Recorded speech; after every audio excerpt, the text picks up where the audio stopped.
Sometimes the smallest envelope carries the heaviest truth, and sometimes the richest man in the room is the last person to understand why.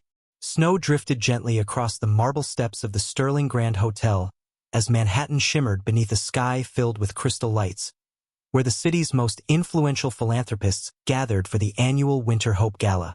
Luxury cars lined the curb one after another, their polished surfaces reflecting the glow of towering chandeliers visible through the grand glass entrance. Inside, conversations floated softly above the sound of a string quartet, while priceless paintings overlooked a ballroom where success, wealth, and influence seemed to belong to everyone, except the young woman standing quietly near the edge of the crowd. Naomi Brooks adjusted the sleeves of her modest navy coat before smoothing the wrinkles from a simple cream dress she had borrowed from a neighbor. Her shoes had been carefully polished the night before, though the leather still revealed years of careful use. She did not look embarrassed. She did not look intimidated. She simply stood with quiet dignity, clutching a weathered ivory envelope against her chest as though it carried something far more valuable than money. Across the ballroom, Ethan Sterling accepted congratulations with the calm confidence of a man who had spent years building an empire that stretched from New York to San Francisco. At 37, the white billionaire had become one of America's most admired business leaders, known not only for his financial success but for the charitable foundation that carried his family's name. Cameras followed every handshake. Reporters watched every smile. Investors waited patiently for a single moment of conversation. Yet despite the applause surrounding him, there was a distance in Ethan's expression, as though no amount of recognition could quiet the loneliness hidden beneath perfect composure. Naomi watched him from across the room without envy. She had not come searching for a miracle, nor had she come asking for a donation. Weeks earlier she had considered mailing the letter, but something deep inside had whispered that certain truths deserved to be placed directly into the hands of the person whose life they were meant to change. Around her, guests glanced briefly at her worn coat before returning to conversations about vacation homes, investment portfolios, and winter estates in Aspen. No one noticed that the envelope she carried had softened at the edges from being held so many times. No one imagined it had remained unopened for nearly 18 years. As the evening came to a close, Ethan thanked the final donors before walking toward the front entrance, surrounded by assistants and security. Snowflakes drifted beneath the bright city lights as photographers called his name. Just before he stepped inside the waiting black SUV, Naomi gathered every ounce of courage she possessed and quietly walked forward. A security guard instinctively raised his hand, but Ethan noticed something unusual. The young woman wasn't holding out a phone, asking for a photograph, or reaching for an autograph. She simply extended the old envelope with steady hands. "Mr. Sterling," she said softly, her voice calm despite the freezing wind. "This belongs to you. It always has." Ethan hesitated for only a second before accepting it out of simple courtesy. The paper felt surprisingly heavy in his hand. Its surface was worn with age, and written neatly across the front in faded blue ink were 7 words that instantly stole the warmth from the winter night.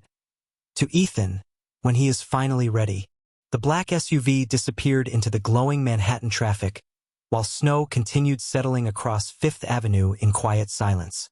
Naomi remained standing beneath the hotel lights for only a moment before turning away. Her hands now empty, but her heart strangely lighter.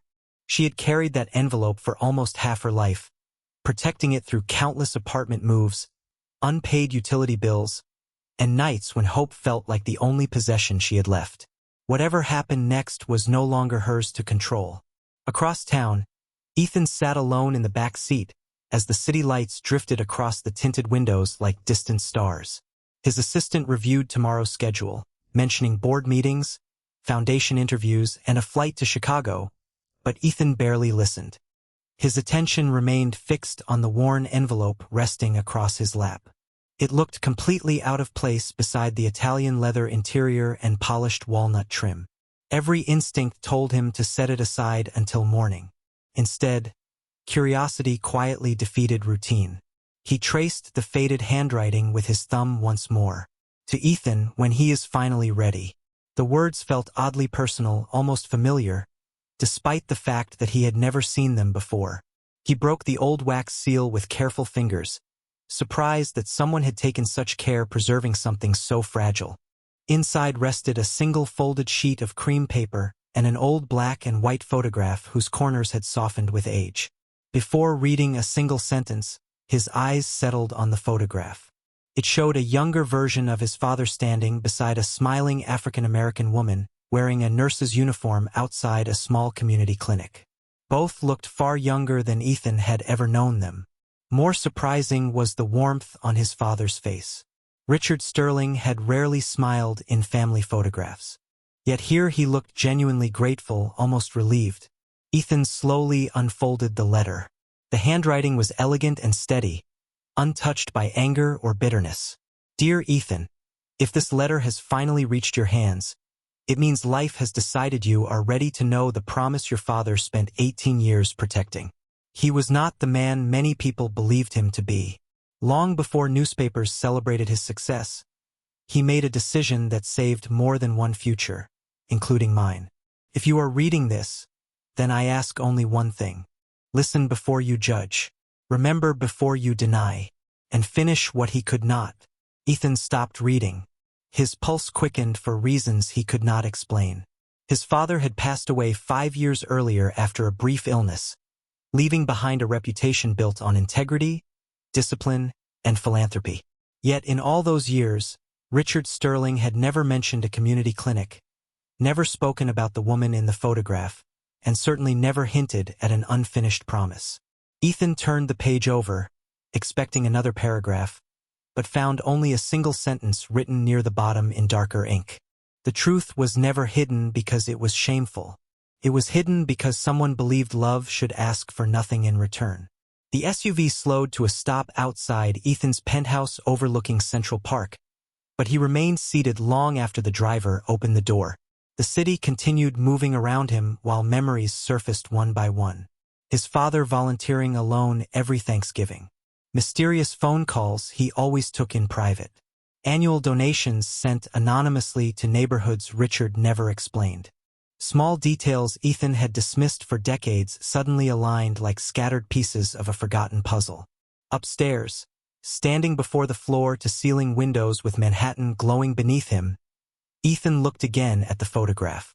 For the first time since inheriting the Sterling legacy, he realized the greatest secret his father had ever kept might not have been hidden inside the company, but inside a promise that had quietly waited 18 years for the right pair of hands.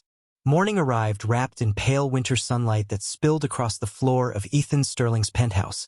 But for the first time in years he ignored the disciplined routine that had shaped every successful day of his adult life.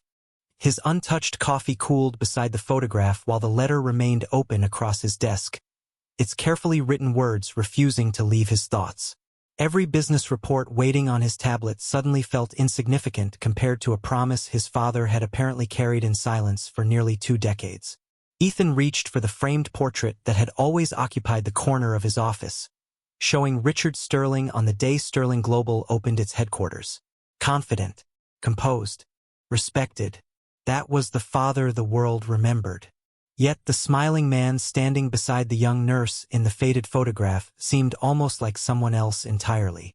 There was warmth in his eyes that Ethan had rarely witnessed as a child.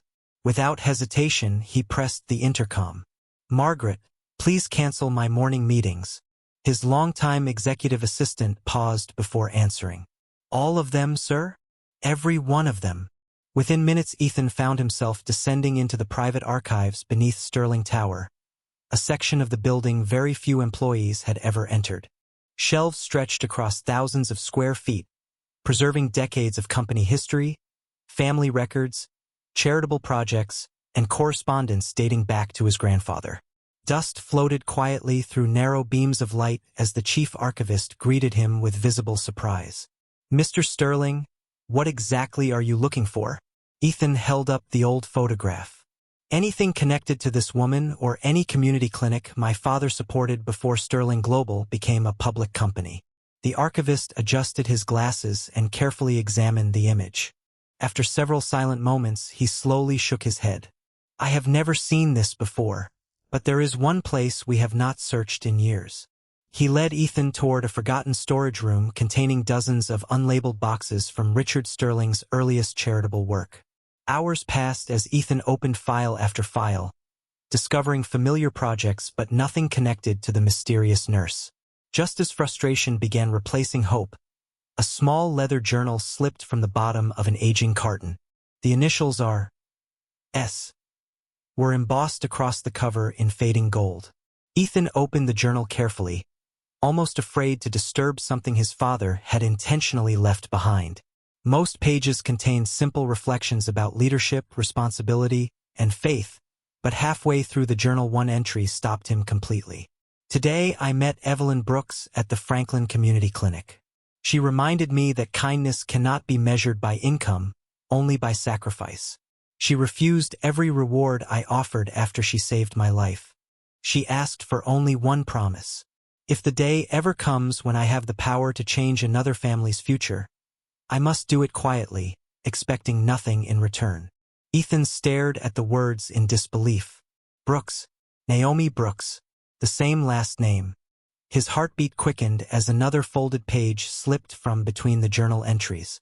It was a receipt from 18 years earlier showing monthly scholarship payments made anonymously to an educational trust under the name Brooks Family Fund. The payments continued for exactly 12 years before stopping the month Richard Sterling passed away. Ethan leaned back slowly, overwhelmed by questions multiplying faster than answers. If his father had faithfully honored this promise for so many years, why had Naomi waited until now to deliver the letter? Why had she never contacted the foundation before?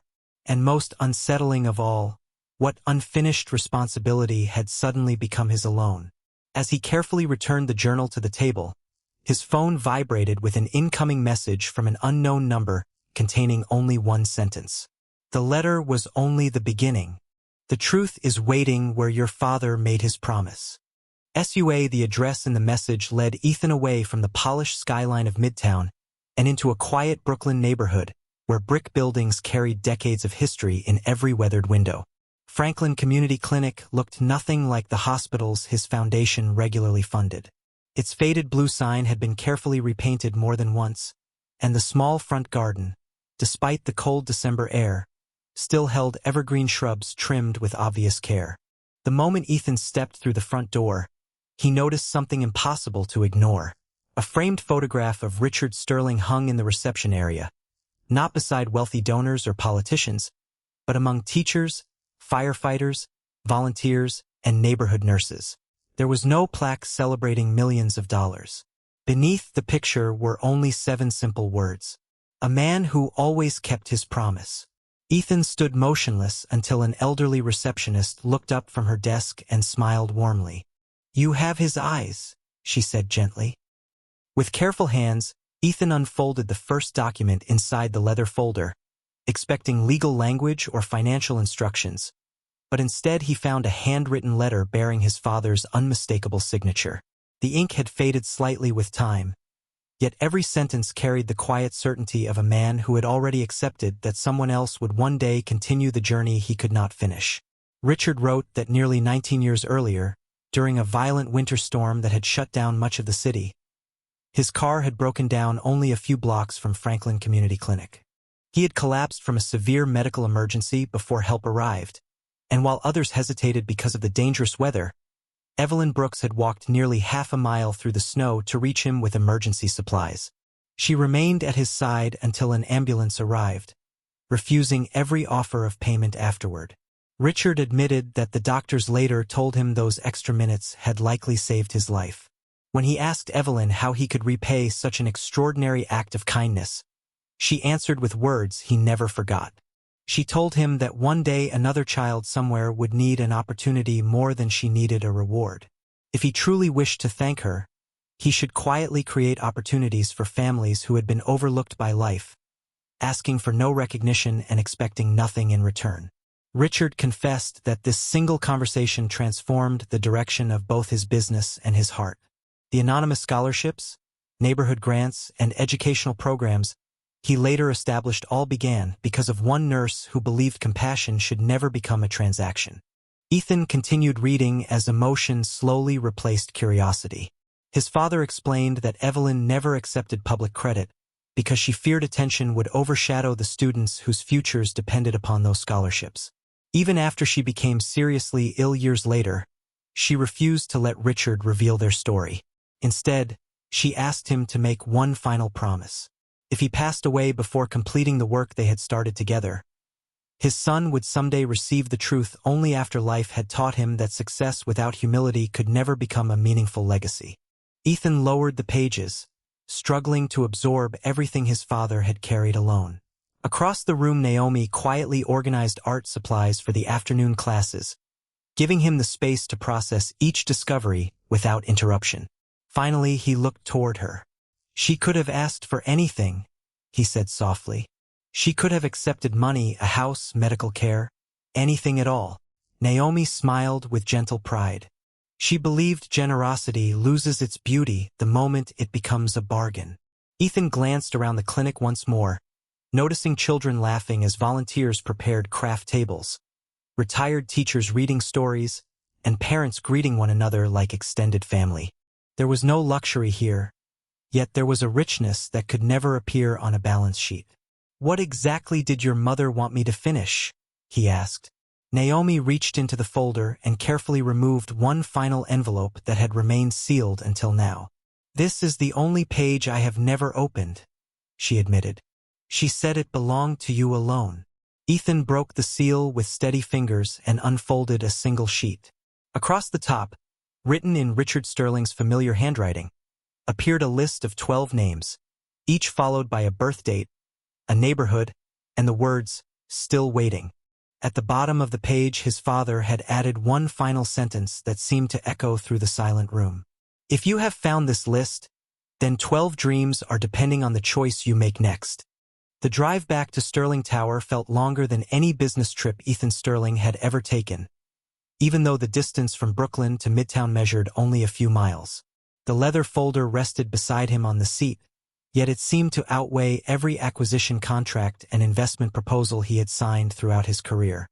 He looked again at the list of 12 names. Each represented a young person whose future his father had hoped to protect. Some of the birth dates revealed they were now college students. Others had already entered adulthood. Richard Sterling had written only 2 words beside every name, but those words carried extraordinary meaning. Still waiting. Ethan could not stop wondering how many opportunities had quietly disappeared during the 5 years since his father's passing.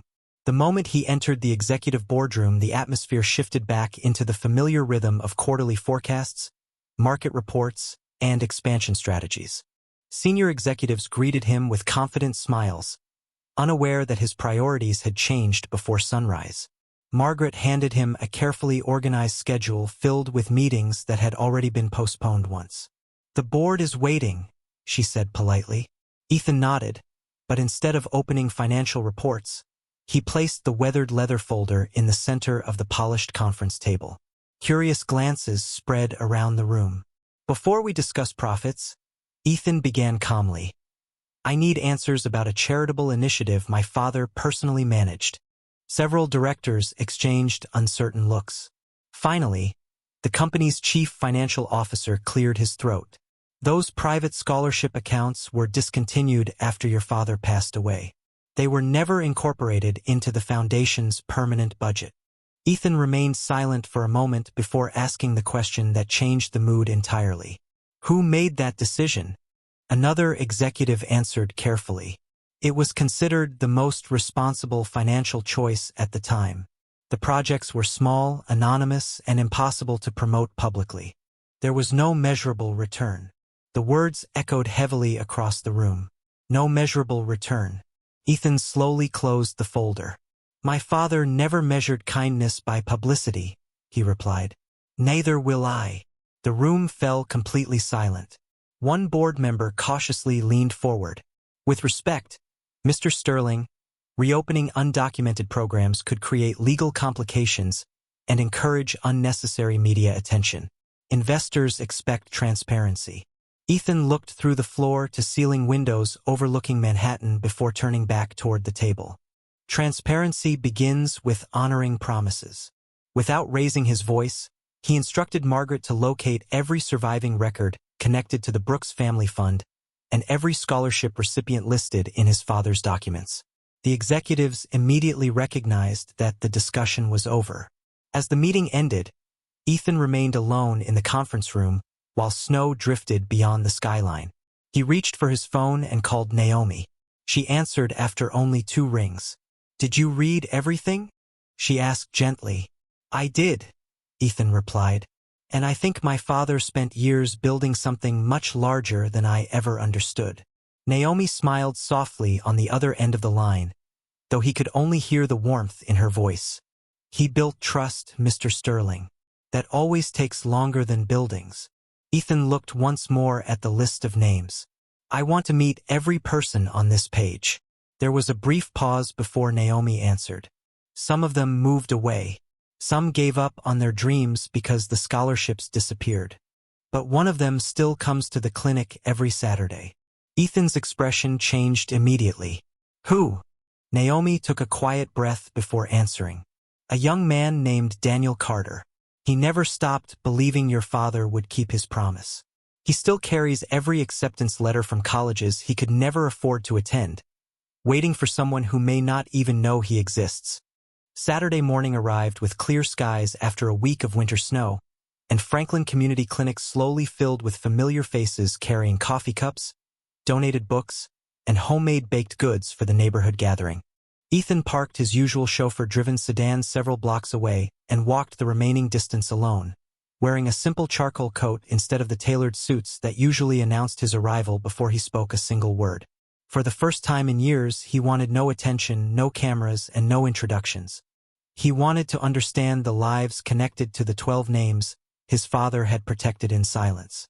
Inside the clinic, Naomi greeted volunteers by their first names while helping children arrange paintings across a community room decorated with colorful paper snowflakes. When she noticed Ethan entering quietly through the front door, she offered only a gentle smile, treating him no differently than anyone else who had come to help. "Daniel is in the workshop," she said softly. "He repairs donated computers every weekend so children can use them for school."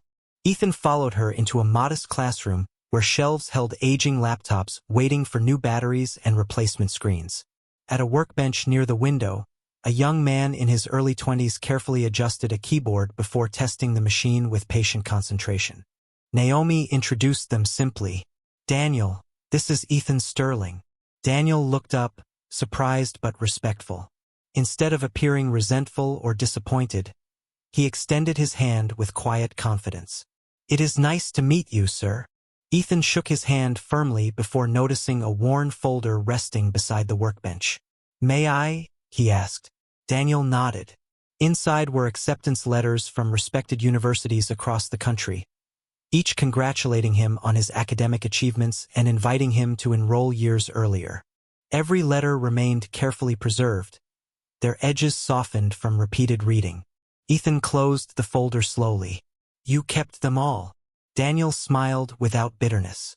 "They reminded me that someone believed I was capable of more than my circumstances. Even if I could not attend, I never wanted to forget that."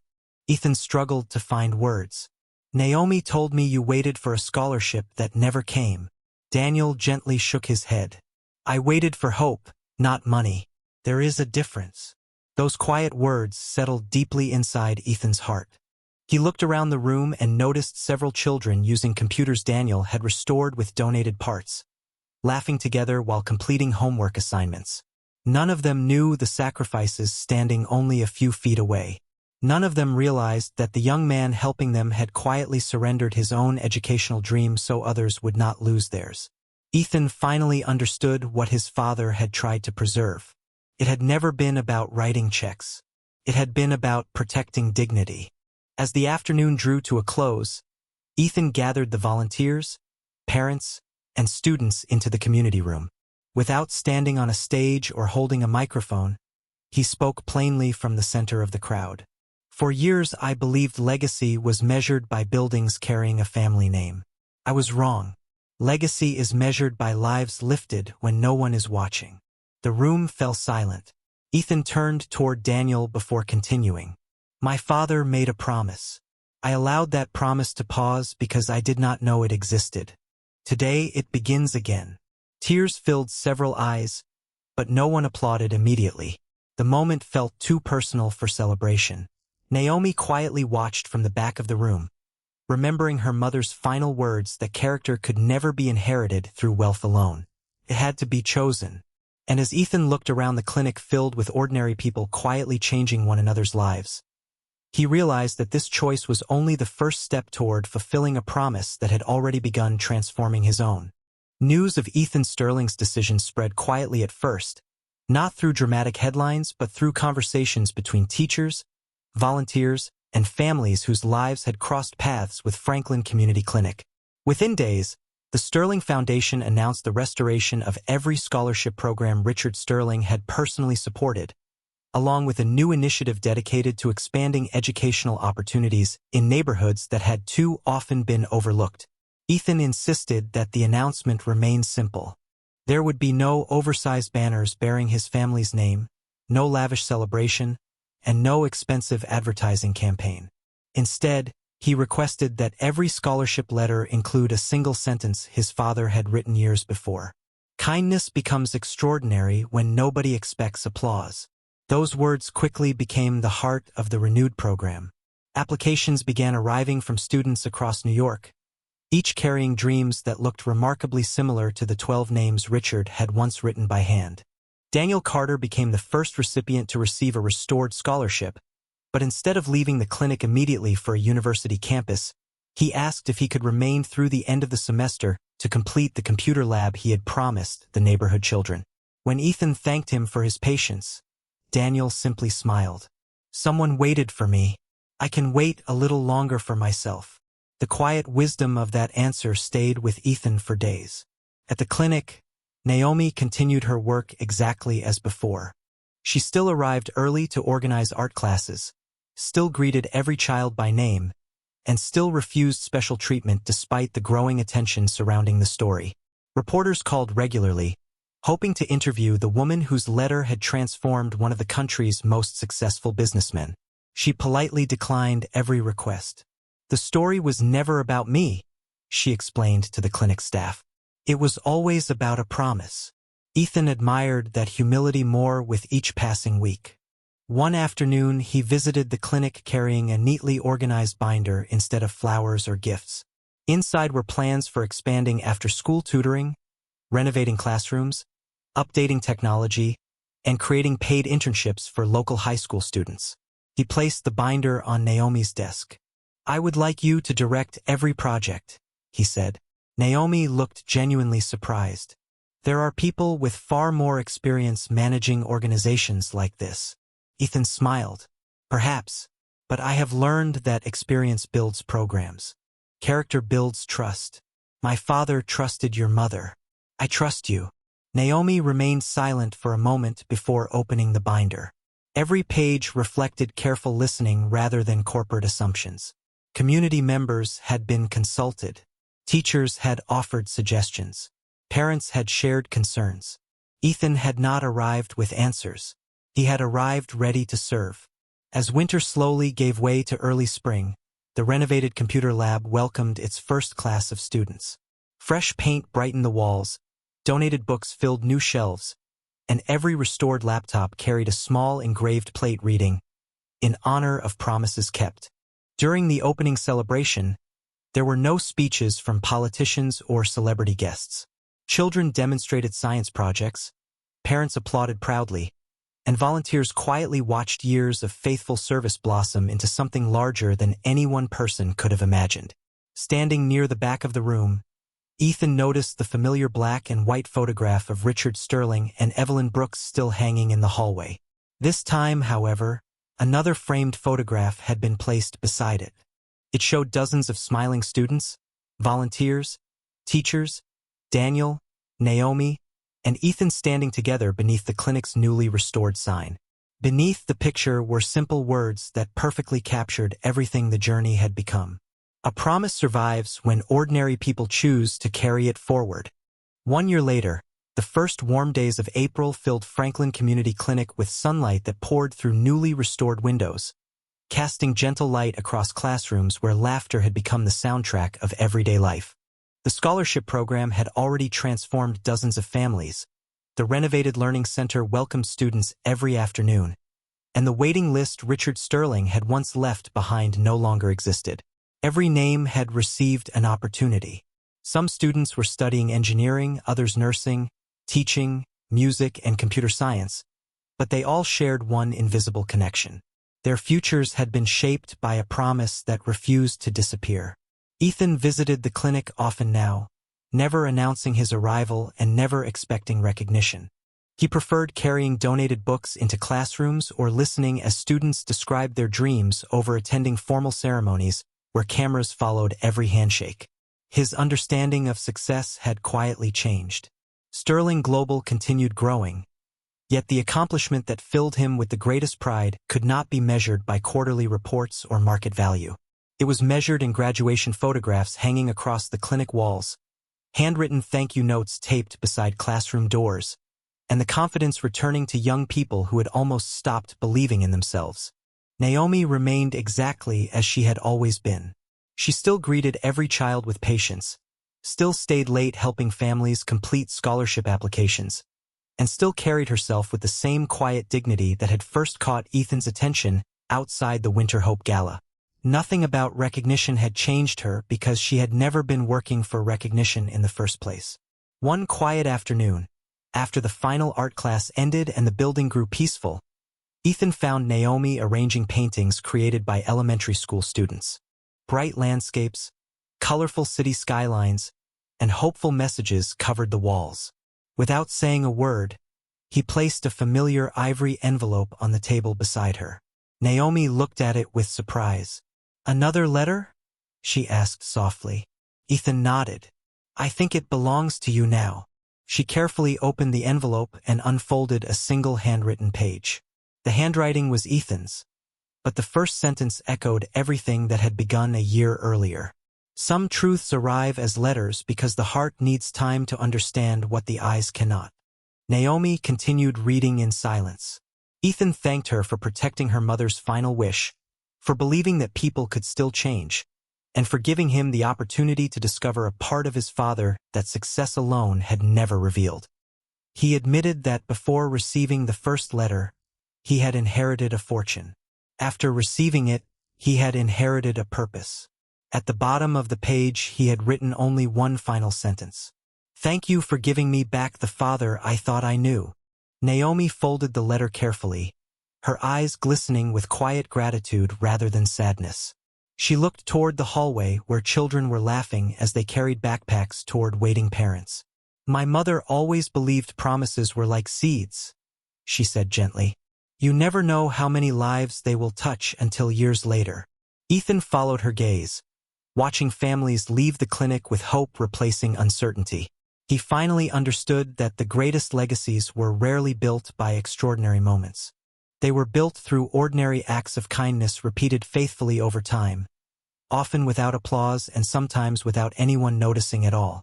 As the afternoon sun settled over Brooklyn, the framed photograph of Richard Sterling and Evelyn Brooks remained hanging near the entrance, joined now by countless new memories created by people who had chosen compassion over recognition. And in that quiet place where one forgotten letter had changed everything, the promise did not end with one family or one generation. It simply found new hands willing to carry it forward.